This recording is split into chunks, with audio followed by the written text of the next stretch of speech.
untuk kembali belajar mengumulkan apa pesan firman Tuhan di balik kisah ini. Daniel pasal yang pertama ayat 1 sampai 21 saya tidak tampilkan di layar. Kita melihat Alkitab kita masing-masing, gadget kita masing-masing. Daniel 1 ayat 1 sampai 21 saya bacakan secara cepat. Silakan Bapak Ibu boleh menyimaknya. Daniel 1 ayat 1 sampai 21. Pada tahun yang ketiga pemerintahan Yoyakim Raja Yehuda, datanglah Nebukadnezar Raja Babel ke Yerusalem lalu mengepung kota itu. Tuhan menyerahkan Yoyakim Raja Yehuda dan sebagian dari perkakas di rumah Allah ke dalam tangannya. Semuanya itu dibawanya ke tanah Sinear, ke dalam rumah dewanya. Perkakas-perkakas itu dibawanya ke dalam perbendaharaan dewanya. Lalu raja bertitah kepada Aspenas, kepala istananya, untuk membawa beberapa orang Israel yang berasal dari keturunan raja dan dari kaum bangsawan, yakni orang-orang muda yang tidak ada suatu celah, yang berperawakan baik, yang memahami berbagai-bagai hikmat, berpengetahuan banyak, dan yang mempunyai pengertian tentang ilmu, yakni orang-orang yang cakap untuk bekerja dalam istana raja, supaya mereka diajarkan tulisan dan bahasa orang Kasdim. Dan raja menetapkan bagi mereka pelabur setiap hari dari santapan raja dan dari anggur yang biasa diminumnya. Mereka harus dididik selama 3 tahun dan sesudah itu mereka harus bekerja pada raja. Di antara mereka itu ada juga beberapa orang Yehuda, yakni Daniel, Hananya, Misael, dan Asaria. Pemimpin pegawai istana itu memberi nama lain kepada mereka. Daniel dinamainya Beltsasar, Hananya dinamainya Sadrak, Misael dinamainya Mesak, dan Asaria dinamainya Abednego. Daniel berketetapan untuk tidak menajiskan dirinya dengan santapan raja dan dengan anggur yang biasa diminum raja. Dimintanyalah kepada pemimpin pegawai istana itu supaya tidak usah menajiskan dirinya.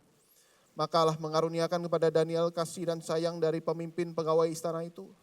Tetapi berkatalah pemimpin pegawai istana itu kepada Daniel, "Aku takut kalau tuanku raja yang telah menetapkan makanan dan minumanmu berpendapat bahwa kamu kelihatan kurang sehat daripada orang-orang muda yang lain yang sebaya dengan kamu, sehingga karena kamu aku dianggap bersalah oleh raja."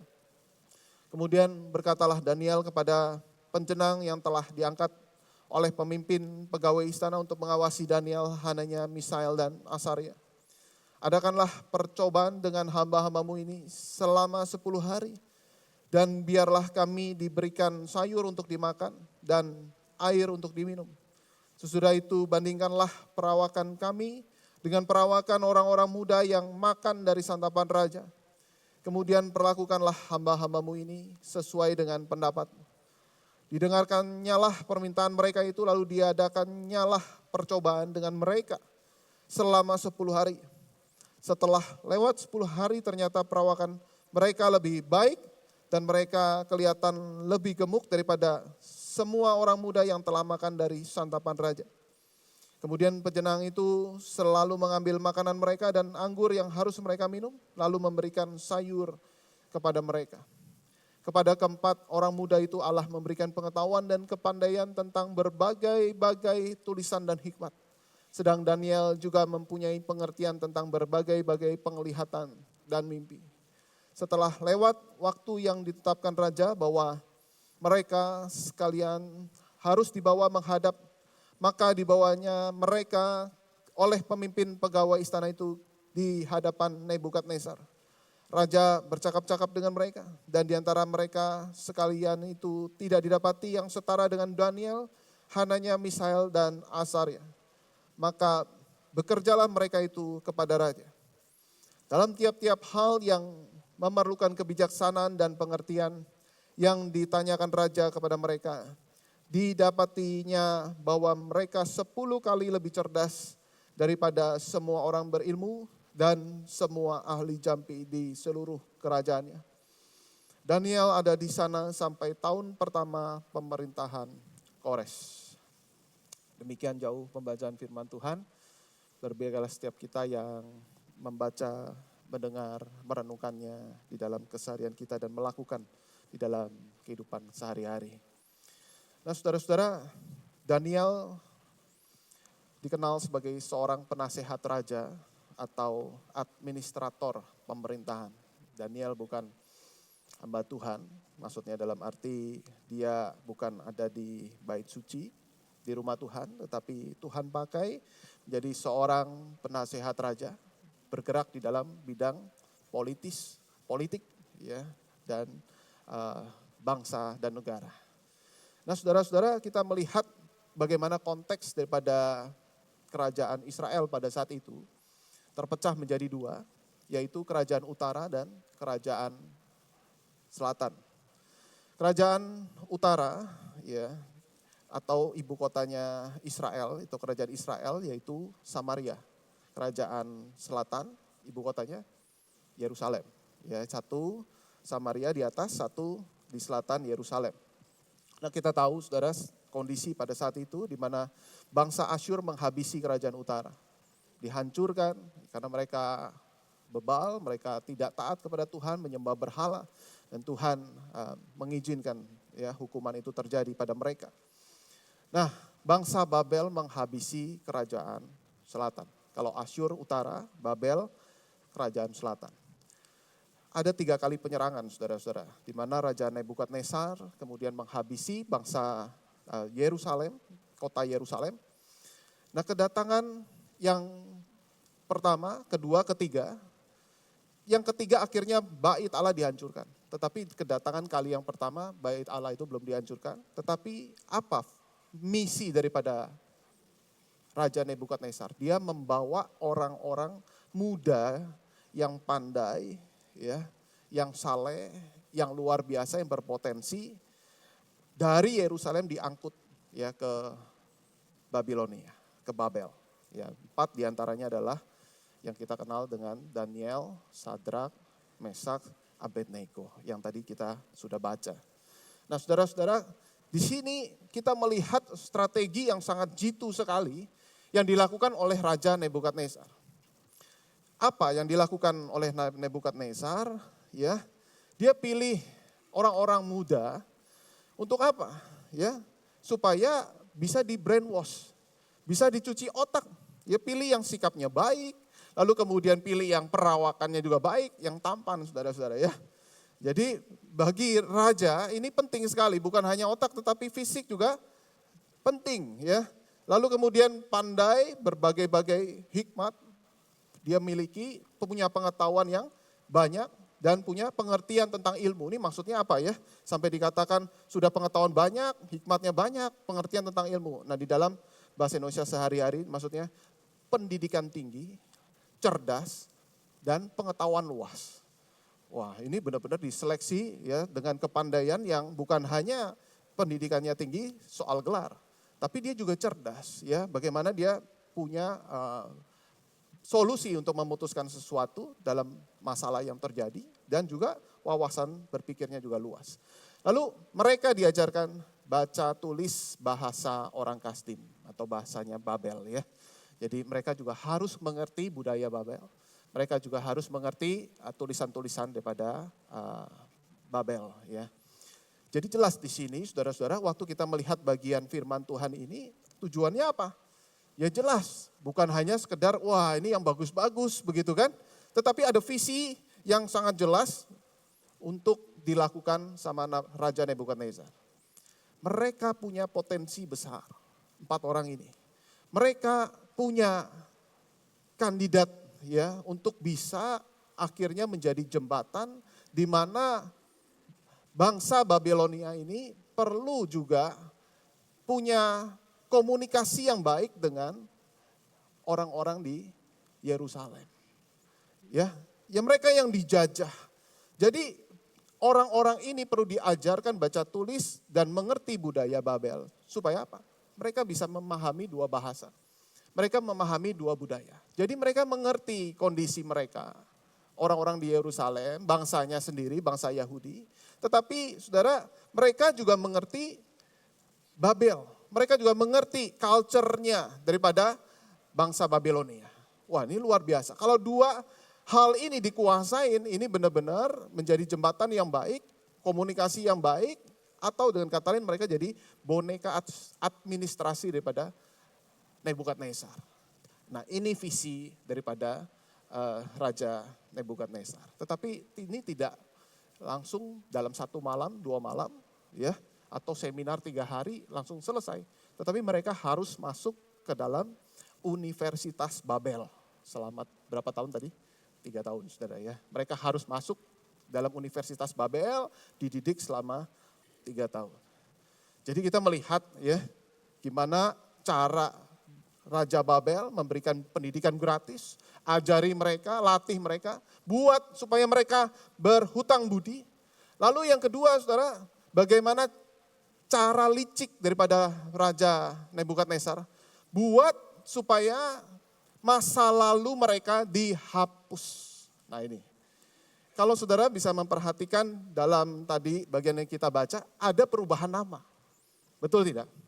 Perubahan namanya yaitu Daniel namanya sekarang Beltsasar. Ya. Lalu kemudian siapa lagi? Hananya dinamainya Sadrak, ya. Nah, Beltsasar itu artinya semoga dewa Bel itu melindungi. Nah, ini ada artinya. Lalu kemudian Hananya dinamainya Sadrak, Ak. Semoga dewa Ak berkuasa atas hidupmu. Misael dinamainya Mesak, Ak lagi. Semoga dewa Ak itu tiada tandingannya. Ya. Lalu kemudian Asarya itu dinamainya Abednego. Abednego itu artinya pelayan dari dewa Nebo. Ya, jadi ini nama-nama dewanya mereka. Jadi dibuat supaya apa? Mereka masuk dalam universitas itu lalu kemudian dicuci otak, sekaligus dihapus iman kepercayaannya mereka. Hapus masa lalu mereka. Jadi sistem kepercayaan mereka yang tadinya menyembah Allah Yahweh, ini tolong ya ditinggalkan, dihapuskan dengan perubahan nama ini. Nah ini luar biasa sekali cara licik daripada Raja Nebukadnezar. Ya. Tetapi kita tahu saudara-saudara akhir daripada cerita ini di mana Daniel berhasil mempertahankan imannya, termasuk ketiga temannya itu. Bagaimana cara licik, bagaimana cara yang Tuhan izinkan itu terjadi. Tetapi Tuhan tidak pernah meninggalkan mereka, tidak pernah meninggalkan Daniel bersama dengan 3 temannya itu tetap punya iman yang sungguh-sungguh di hadapan Tuhan. Nah, sekarang kita mau melihat, kalau begitu kita lihat teladan Daniel itu seperti apa. Saudara, kita melihat yang pertama di sini Daniel tidak kompromi. Daniel tidak kompromi. Sudah dihapus masa lalu, tetap dia ingat Tuhan yang bertahta. Supaya dihapus kenangan mantan, ya, kenangan keluarga dan sebagainya. Saudara, Daniel tetap tidak mau meninggalkan Allah. Ini luar biasa. Di sini bagaimana Daniel tidak mengkompromikan akan imannya. Dan kita lihat di dalam ayat yang ke-8, saudara, sangat jelas sekali bagaimana sikap Daniel yang tidak kompromi. Dikatakan Daniel berketetapan untuk tidak menajiskan dirinya dengan santapan raja dan dengan anggur yang biasa diminum raja. Dimintanyalah kepada pemimpin pegawai istana itu supaya ia tidak usah menajiskan dirinya. Nah tadi dikasih nama, Daniel tidak bisa nolak. Dan saya pikir Daniel juga tidak perlu nolak. Ya. Dalam arti apa? Arti sebuah nama. Nama bisa nama baik tapi perilaku buruk. Ada nama Alkitab tetapi orang itu ada di dalam penjara, bukan? Saudara, apa arti sebuah nama kalau hidupnya hancur, berantakan dan tidak mengasihi Tuhan? Tetapi masalah nama oke. Daniel berketetapan untuk masalah makanan ini. Masalah makanan ini suatu yang sangat urgent, suatu yang sangat krusial. Beda sama sekarang saudara ya, kita boleh makan apa aja. Tetapi saudara pada saat itu menurut tradisi Yahudi, binatang-binatang yang haram itu, santapan raja itu tidak boleh disentuh, apalagi dimakan. Imamat pasal yang ke-11 ada aturannya, ini yang gak boleh kamu makan, ini yang boleh, ini yang gak boleh begitu ya. Nah binatang-binatang itu dipersembahkan sebagai korban kepada dewa-dewa mereka. Nah disinilah Daniel bergumul. Dia menyuarakan apa yang menjadi isi hati dan pikirannya. Tidak boleh yang ini, tolong saya tidak mau makan yang ini. Ya, Daniel tahu batasannya. Dan di sini saudara-saudara, Daniel kemudian ya request. Saya makannya sayur aja sama minum air. Yang bener aja, mana bisa makan sayur sama minum air. Ya coba dulu 10 hari, nanti saya akan buktikan. Dan ternyata saudara ketika dicoba, badannya jauh lebih gemuk. Katanya begitu gemuk. Nah gemuk ini di sini berarti lebih kuat dan lebih sehat. Ya kalau lebih gemuknya jadi melar badannya, maka jadi nggak sehat lagi kan. Nah dia akan kalah tanding dengan kepala istana itu. Tetapi gemuk yang dimaksudkan di sini adalah lebih sehat, lebih kuat. Boleh coba diet ya saudara ya, makan sayur, minum air ya. Terus kemudian kita lihat apakah betul-betul lebih sehat, lebih kuat. Nah saudara-saudara, kita melihat bagaimana Daniel kemudian dia tetap tidak kompromi dan kita bisa belajar kesetiaan Daniel pada hari ini. Di mana banyak anak muda yang kemudian ketika mereka bergaul dengan lingkungan yang tidak mengenal Tuhan, mereka justru ikut-ikutan tidak mengenal Tuhan. Tadinya mereka setia datang beribadah, mereka setia untuk ikut sekolah minggu waktu kecil. Lalu kemudian remaja, kemudian mereka juga bertumbuh. Tetapi begitu mereka sudah ke universitas, mereka kuliah, dan di situ ketemu dengan orang-orang yang tidak kenal Tuhan. Mungkin di luar negeri yang sangat jelas sekali di mana banyak negara yang kemudian sudah tidak lagi menyembah Tuhan. Di situ mereka mulai kompromi dengan imannya. Mereka di situ mulai tidak lagi datang ke gereja. Lalu memberikan kabar kepada orang tua dan kita sebagai orang tua mulai dak-dikduk. Waduh, kok ini anak saya udah gak ke gereja. Kok anak saya sudah gak lagi baca Alkitab. Padahal dulu begitu rajin. Padahal dulu begitu mengasihi Tuhan sepertinya. Tetapi kita di sini melihat bagaimana Daniel waktu ditempatkan di dalam budaya yang berbeda, imannya tidak luntur. Bahkan kita melihat di dalam Daniel 6 ayat yang ke-11. Dikatakan ketika Daniel mendengar hal itu, ya, pulanglah ia ke rumahnya. Kamarnya yang di tingkat atas mempunyai jendela-jendela yang menghadap ke arah Yerusalem. Dan seperti biasanya, sudah perhatikan seperti biasanya. Berarti hari-hari itu, setiap hari Daniel berdoa kepada Allah dan memujinya 3 kali sehari dengan berlutut di depan jendela-jendela yang terbuka itu.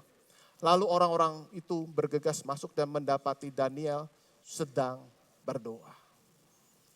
Ini Daniel dicari-cari kesalahannya, ya, sebelum dia dimasukkan ke gua singa. Cari-cari kesalahannya yang memang tidak sesuai. Hanya satu, Daniel berdoa, menyembah Allah yang berbeda dengan mereka. Selain itu, Daniel tidak didapati kesalahan yang lain. Nah, saudara-saudara, kita bisa membayangkan di sini. Kalau tadi konteksnya adalah ini negara sedang dijajah, kerajaan selatan sedang diporak-porandakan. Maka ada kemungkinan waktu Daniel sebelum diangkut orang tuanya, keluarganya dibunuh sama Raja Nebukadnezar. Dengan kudanya tiba-tiba datang, rumah-rumah pada saat itu dibakar, di bumi hanguskan, dihancurkan. Saudara, sangat besar kemungkinan Daniel itu kepahitan. Sangat besar kemungkinan. Melihat perlakuan seperti ini mungkin dia bisa kecewa sama Tuhan. Tuhan, aku sudah berdoa kepada Engkau. Aku sudah memuji-muji Engkau 3 kali sehari. Aku sudah menahan makanan yang boleh aku makan. Tetapi aku tidak kompromi akan imanku. Tetapi di sini saudara-saudara, bagaimana ketika kondisi yang buruk terjadi dengan Daniel. Di sini waktu Daniel bahkan diangkut ke negeri yang asing. Dan mungkin dia sangat lonely sekali. Dia tetap melihat Tuhan. Allah yang menolongnya. Ini masih remaja ini saudara. Masih sangat muda sekali. Beda waktu Daniel ada di gua singa itu sudah umur 80-an. Makanya dia dikatakan dia bertahan sampai pemerintahan Kores. Jadi artinya dia lewati beberapa pemerintahan, beberapa raja.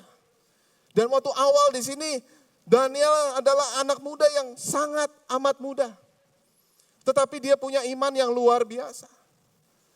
Dan kita melihat bagaimana Daniel sungguh-sungguh hidupnya taat kepada Tuhan. Jadi kita melihat di sini, saudara-saudara, apa yang membuat iman kita luntur? Bukan penganiayaan. Apa yang membuat gereja tutup? Bukan kesulitan. Sepanjang sejarah kekristenan, penganiayaan tidak pernah menutup gereja.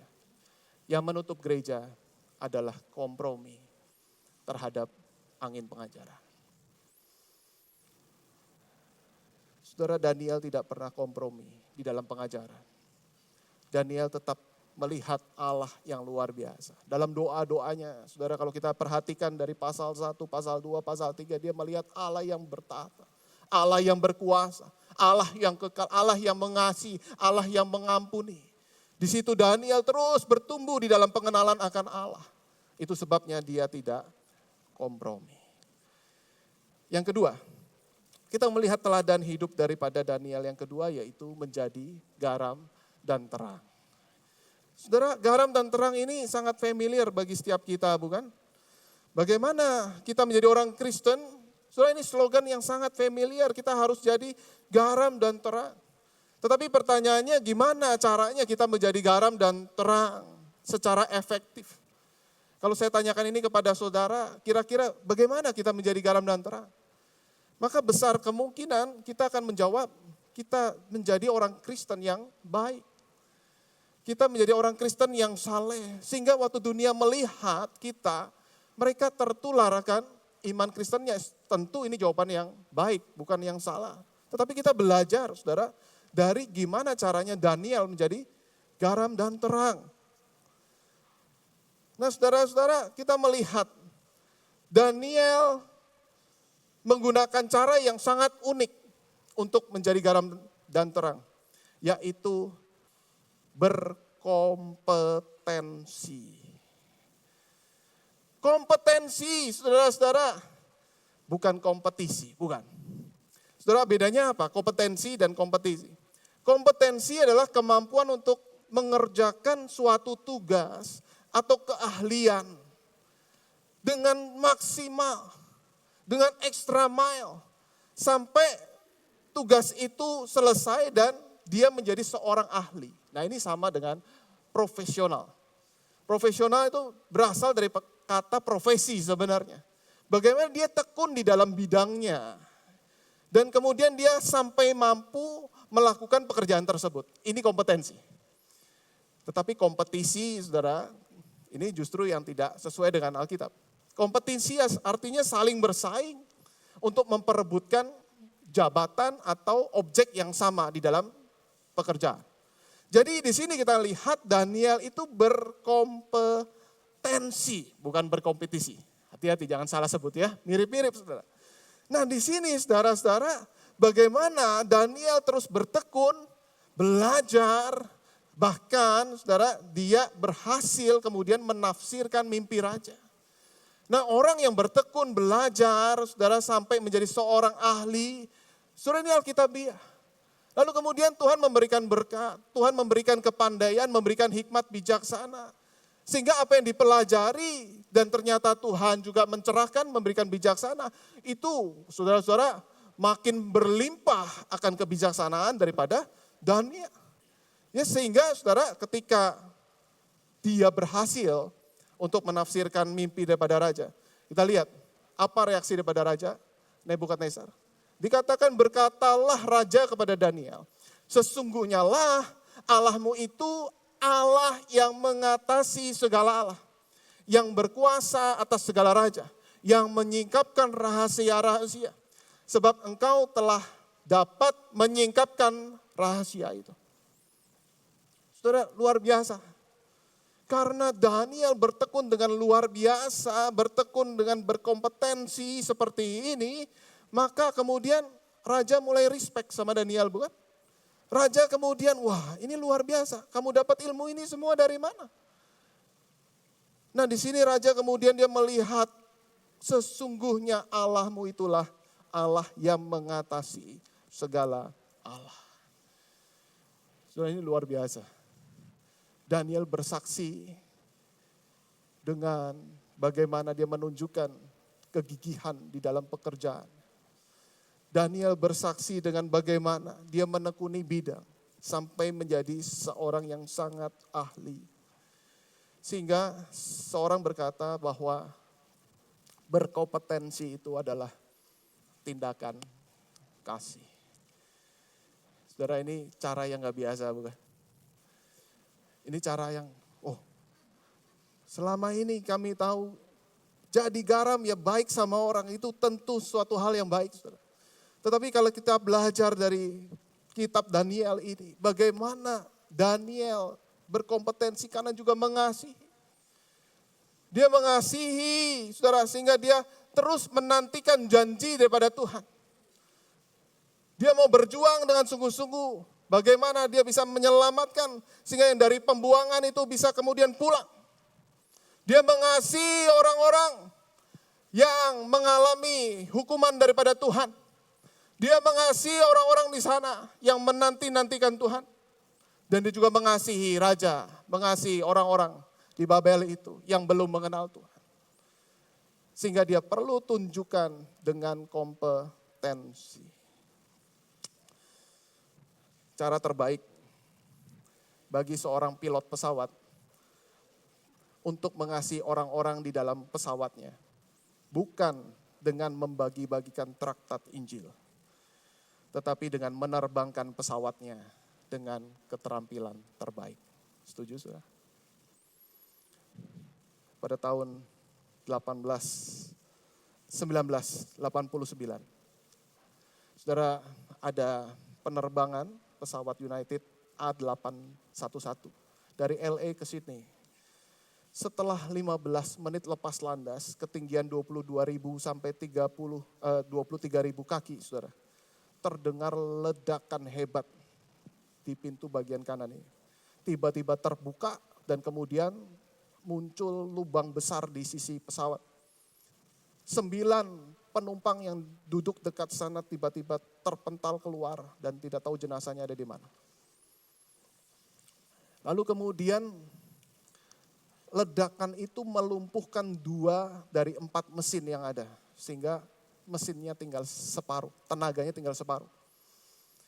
Nah, ini dalam ketinggian pilot harus segera melakukan pendaratan darurat. Di depan sudah ada badai petir. Dia harus banting setir ke kiri, saudara, supaya menghindari badai petir itu. Dia harus berpikir gimana caranya menghindari badai petir dan langsung melakukan pendaratan darurat. Untuk banting setir, bobot pesawat itu dirasa terlalu berat. Karena sebelum lepas landas dia sudah isi bahan bakar full. Jadi harus dikurangi sampai setengah sampai 3/4-nya. Sehingga benar-benar pesawat ini bobotnya bisa cukup seimbang. Kalau terlalu berat dia juga nggak akan bisa banting setir itu. Nah saudara-saudara, akhirnya bahan bakar harus dibuang, disisakan sedikit. Lalu kemudian pada akhirnya pilot Kapten Cronin namanya, David Cronin, berhasil melakukan pendaratan dengan mulus. 300-an penumpang, 340, kemudian bersorak-sorai, bertepuk tangan, bersyukur, menyembah Tuhan. Sebelumnya kita percaya mereka berdoa. Ketakutan sekali akan peristiwa ini. Lalu kemudian beberapa hari, pengalaman yang mengerikan itu lewat, ada seorang yang mewawancara kepada sang pilot.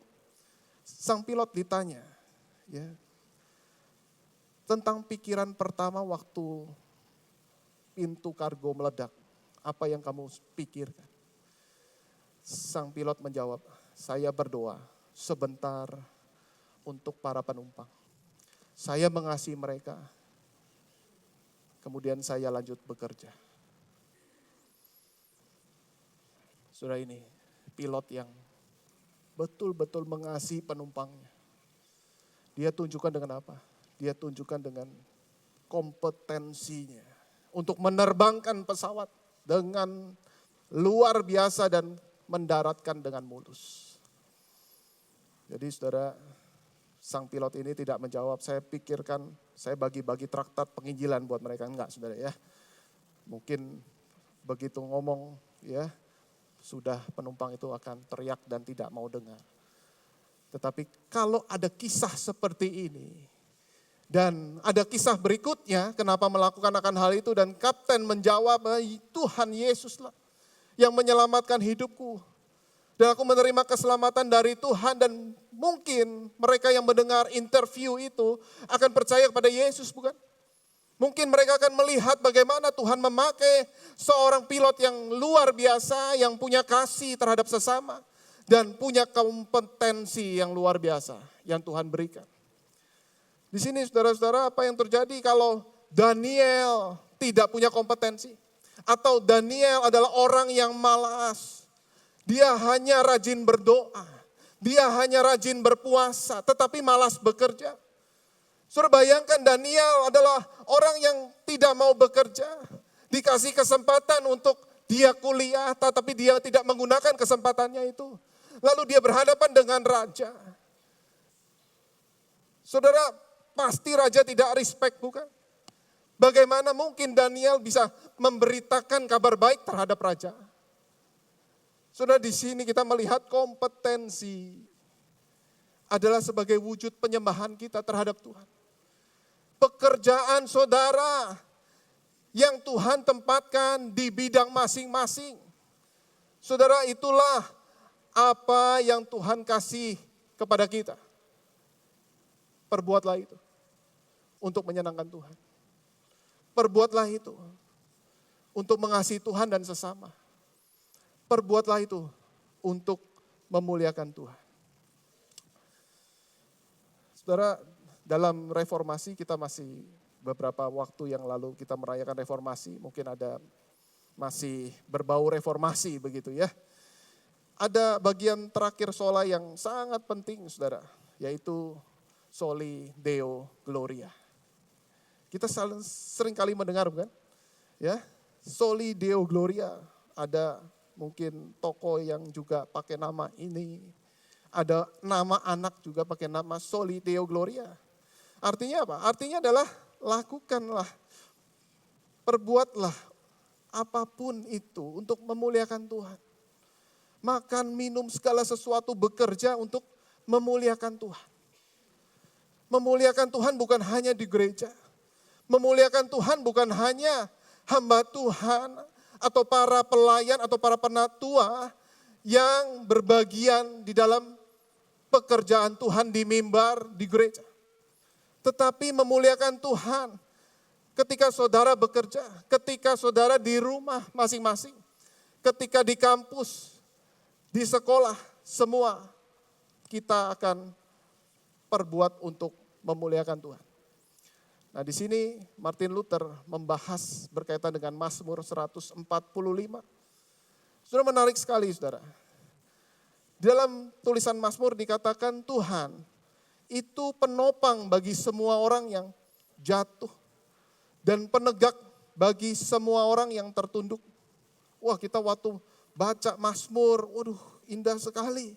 Ya, Tuhan kita, Allah yang hadir, Allah yang ada di dekat kita. Dia menopang kita. Kita nyanyikan pujian. Tetapi Martin Luther, dia berpikir dengan cara yang kritis. Yang berkaitan dengan Soli Deo Gloria. Dikatakan bagaimana Allah memberikan keamanan kepada suatu kota. Dengan melalui pembuat undang-undang, petugas, kepolisian, dan mereka yang bekerja dalam pemerintahan dan politik. Ini cara Tuhan. Jika Allah peduli dengan kebutuhan-kebutuhan sipil kita melalui pekerjaan mereka, yang dipanggilnya ke dalam pekerjaan itu. Jadi mereka dipanggil untuk melakukan tugas seperti ini. Jadi artinya orang-orang Kristen bukan sekedar bekerja, tapi jadikan pekerjaan itu sebuah panggilan. Bukan hanya kita yang dipanggil, kita mendengar panggilan Tuhan. Pasti panggilan itu kaitannya sama hal rohani, tanda kutip menjadi hamba Tuhan yang di gereja.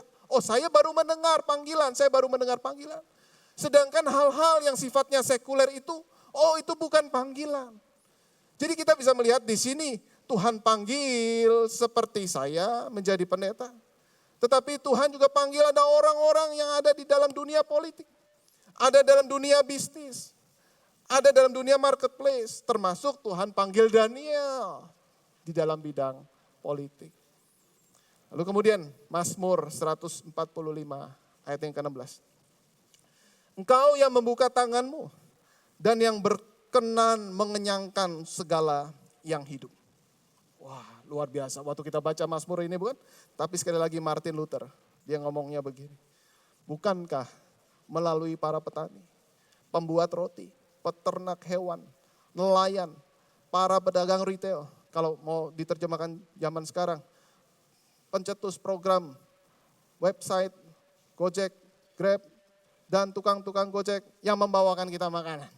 Ya, jadi ini mereka semua saudara-saudara, Tuhan pakai.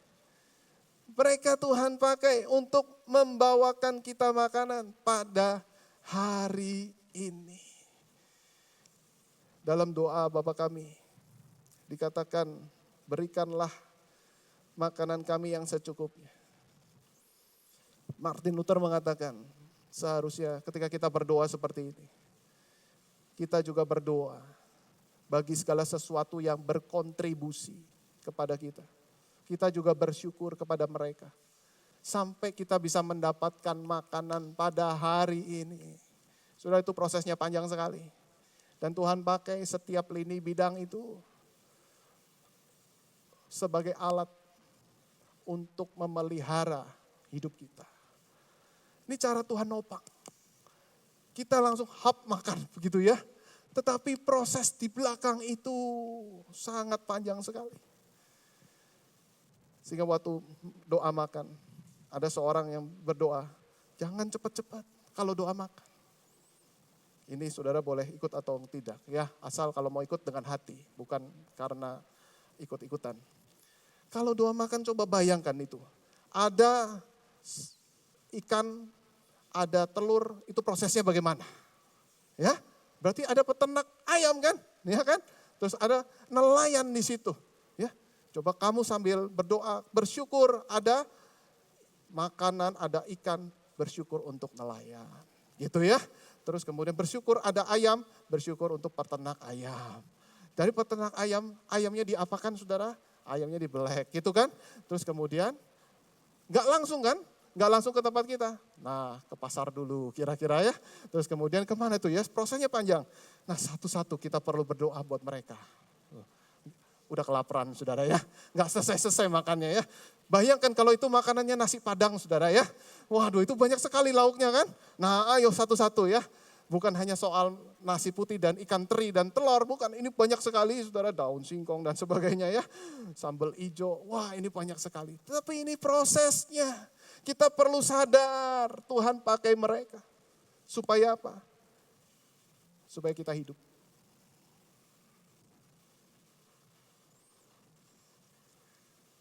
Mereka mengasihi kita kan. Dengan kompetensi itu. Cara mengasihi sesama. Dan ini sama mulianya di hadapan Tuhan. Dibandingkan dengan pengkhotbah, pemuji altar yang ada di gereja. Apalagi kalau mereka yang melayani tidak dengan hati. Dianggap Tuhan ini lebih rohani ketimbang berkhotbah tidak dengan hati dan tidak mempersiapkan dengan sungguh-sungguh. Roma 12 dikatakan karena itu saudara-saudara demi kemurahan Allah Aku menasihatkan kamu supaya kamu mempersembahkan tubuhmu. Saudara, perhatikan kata tubuh di sini. Rasul Paulus menggunakan kata yang sangat tepat. Menurut saudara, lebih baik kata tubuh atau kata hati? Kalau saya waktu pertama kali baca tubuh, saudara coba ya, klik tubuh. Kaitannya itu dengan hal-hal yang sekuler sekali. Betul tidak? Tubuh itu apa? Tubuh itu kita pakai untuk tidur, kita pakai untuk makan, kita pakai untuk sekolah, kita pakai sikat gigi, kita pakai untuk mandi dan sebagainya. Kita pakai untuk bekerja. Ini sesuatu yang bukan rohani. Ini sesuatu yang sepertinya orang-orang di luar sana juga pakai kata ini. Tapi kalau pakai kata hati, persembahkan hatimu. Waduh, rasanya rohani banget ya. Persembahkanlah jiwamu sebagai jiwa yang hidup. Persembahan yang hidup di hadapan Tuhan. Tetapi di sini Rasul Paulus sengaja pakai kata tubuh. Kenapa? Karena ketika kita sudah ditebus oleh Tuhan, kita seharusnya memberikan tubuh kita sebagai persembahan yang hidup, yaitu di dalam keseharian kita. Kita memuji, menyembah Tuhan. Ketika kita makan, kita itu sedang menyembah Tuhan. Ketika saudara bekerja di tempat kerja saudara, saudara sedang menunjukkan penyembahan saudara yang terbaik kepada Tuhan. Ketika kita sedang ada di rumah, ibu-ibu rumah tangga yang tidak bekerja dan harus membesarkan anak, itulah penyembahan yang terbaik di hadapan Tuhan. Seolah-olah itu kesannya bukan hal yang rohani, tetapi Tuhan melihat. Karena itu Rasul Paulus berkata, persembahkanlah tubuhmu. Semua hal yang terkait dengan tubuh kita, kita memuliakan Tuhan, persembahkan kepada Tuhan, itulah soli deo gloria. Dan saudara ingat, Kristus sebelum melayani bersama dengan murid-murid, Kristus pun bekerja. Yesus punya profesi yaitu tukang kayu. Dia bekerja dengan sungguh-sungguh menafkahi mamanya. Di mana Yusuf pada saat itu sudah meninggal terlebih dulu.